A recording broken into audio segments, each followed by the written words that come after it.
Hapo jana Juni 6, 2025, serikali ya Tanzania imevunja ukimya wake kuhusu kuzuiliwa kwa aliyekuwa mbunge wa Arusha mjini Godbless Lema, ambaye alikamatwa na idara ya uhamiaji kwenye mpaka wa Namanga alipokuwa akielekea Nairobi, Kenya kwa ajili ya matibabu. Katika taarifa iliyotolewa na idara ya uhamiaji iliyopewa jina la taarifa kwa umma kuzuiwa kutoka nchini kwa Godbless Lema, serikali imedai kuwa Lema ametoa madai ya uongo kwa umma. Taarifa hiyo iliyotiwa saini na afisa wa uhamiaji mkuu imesema kuwa Lema amezuiliwa kisheria na taratibu zote za kisheria zilifuatwa.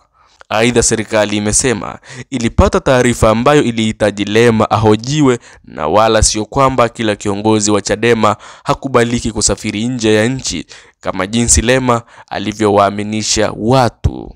Kwa upande wake, Lema alidai kwamba hakuna sababu za msingi za kumzuia kusaka matibabu maana hana kesi yoyote. Lema ameitikia taarifa hiyo kwa kulaumu serikali kwa kukiuka haki yake ya kusafiri, akisema ni ukiukaji wa haki za binadamu na kumudu kisiasa.